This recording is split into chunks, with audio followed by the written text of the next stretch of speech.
สบายดีทานผู้ติดตามสมรายการผักชะลาวทั้งบ้านที่นับถือและหักแพงที่นี่สถานีโทรทัศน์23ออกอากาศผักชะลาวทุกวันคือแต่ละอาทิตย์คือผักเสาร์และผักแรงเริ่มแต่เวลา 8 โมงและ6 โมงเป็นต้นไป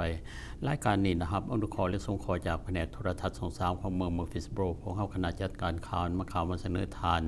เป็นผักชะลาวเพื่อให้ทานมีการเข้าอกเข้าใจเกี่ยวกับข่าวและเหตุการณ์ต่างๆที่เกิดขึ้นภายในท้องถิ่นและแห่งอื่นๆอันดับต่อไปขอเชิญทานติดตามข่าวจากคณะกรรมการที่สมัครเป็นผู้ที่ปรึกษาของเขตเมืองข่าวแจ้งว่าในมมันนี่ทั้งเจ้าหน้าที่ผู้ที่สมัครเป็นเจ้าหน้าที่คณะกรรมการศึกษาของเขตเมืองฟิสโบรได้มีการศึกษาและพิจารณาและมีการเถ่าโฮมและศึกษาปัญหาต่างๆมองเห็นแล้วว่าคณะกรรมการผู้ที่สมัครมีความมุ่งหวังและสวดสวยและแก้ไขปัญหาต่างๆและสุกอยู่ให้เพื่อเกี่ยวผลประโยชน์เกี่ยวกับการศึกษาและอยู่ในทางในแห่งความเต่าโฮมกันเป็นอย่างดีนับว่าเป็นข่าวดีอันหนึ่งที่มีมาสู่พวกเขาข่าวจากเมืองฟิสโบรเขตการศึกษาของรัฐเฟิร์ดเมืองปกครองเขตรัฐเฟิร์ดข่าวแจ้งว่าในมันนี่ทั้งเจ้าหน้าที่โดยเฉพาะผู้กวดการเขตการศึกษาของเขตรัฐเฟิร์ดคือท่านดอนโอดัมได้มีการประกาศว่าท่านได้แต่งตั้ง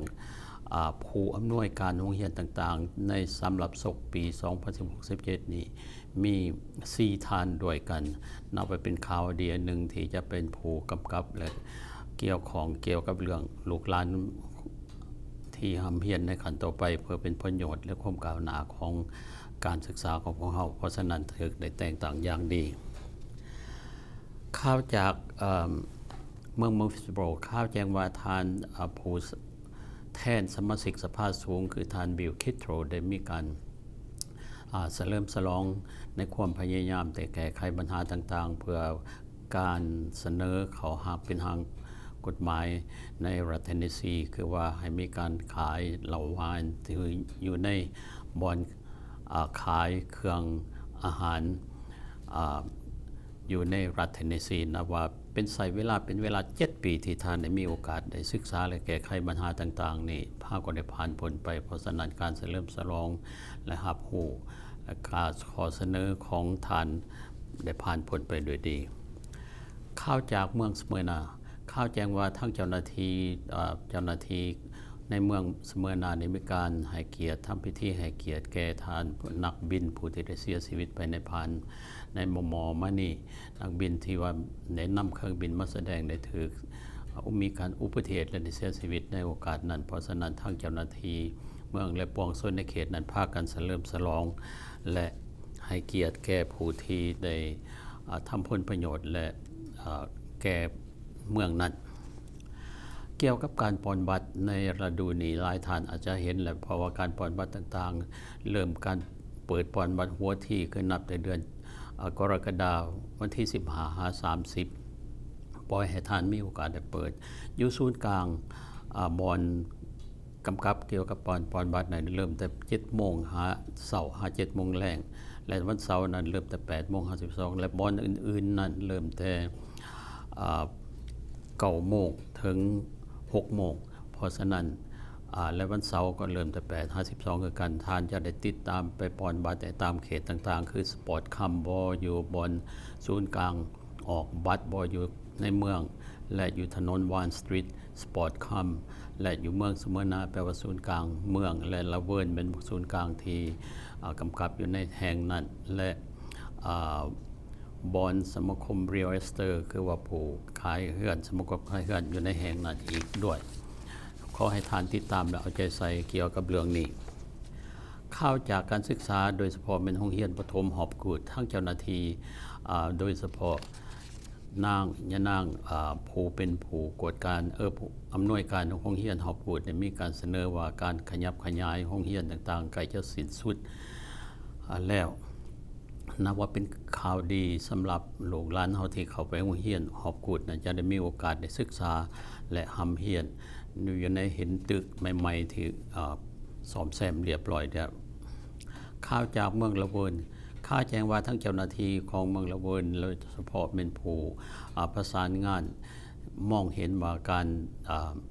ขยับขยายในท้องตลาดในเมืองระเบิดรู้สึกว่าขึ้นได้ดีหลายแล้วก็เพราะฉะนั้นทางเจ้าหน้าที่ได้มีการภูมิอกภูมิใจและปวงส่วนในเขตแห่งนั้นดีอกดีใจที่ว่าทางเจ้าหน้าที่ได้มีการ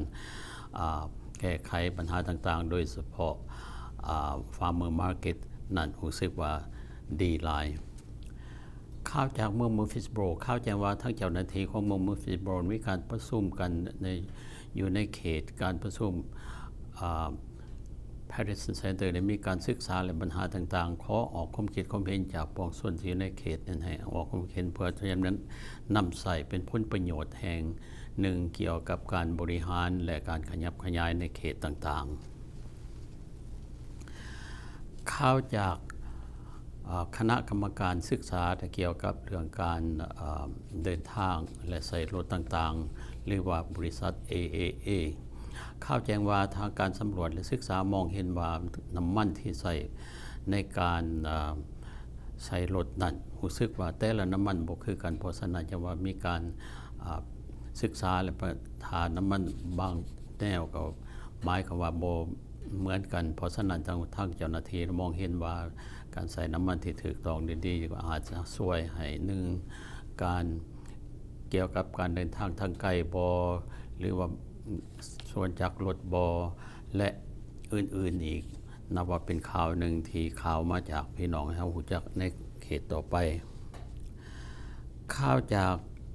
ทางคณะกรรมการเทศมนตรีของเมืองเสมอหน้าได้มีการศึกษาในการประชุมเกี่ยวกับเรื่องการแก้ไขปัญหาหรือว่าพัฒนาทางด้านถนนฟลอเรนซ์อยู่ในเขตนั้นรู้สึกว่าทางเจ้าหน้าที่กำลังศึกษาและพิจารณาเพื่อจะไปให้ผู้โดยสารผู้ใช้ถนนแห่งนั้นมีความสะดวกสบายดีและนับว่าเป็นข่าวหนึ่งที่ทางเจ้าหน้าที่เอาใจใส่เกี่ยวกับถนนหนทางต่างๆศึกษาและกวดกาดทุกโอกาสข่าวจากเมืองมูฟิสโบรนักเรียนคนใดที่จะได้เข้าไปโรงเรียนถือว่าในโครงการของวัด Tennessee Promise ขอให้มีการพยายามศึกษาและพยายามเอาใจใส่ในการไปบริการสังคมโดยเฉพาะทางเจ้าหน้าที่ผู้ใดที่จะเข้าในโรงเรียนโครงการของ Tennessee Promise หมายความว่าบริทานบริเสียค่าแต่ว่านักเรียนคนนั้นจะต้องได้ไปฝึกฝนและหับห้องจากบอนที่ว่าทานไปอาสาสมัครใส่เวลา8 ชั่วโมง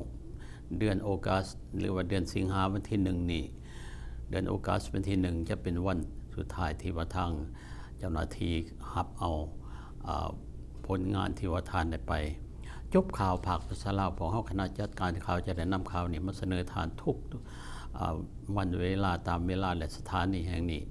ขอบอกขอบใจน้ำทานที่ติดตามตลอดมาและพบกันใหม่ตามเวลาและสถานีแห่งนี้ในโอกาสต่อไปลาก่อนโชคดีสบายดี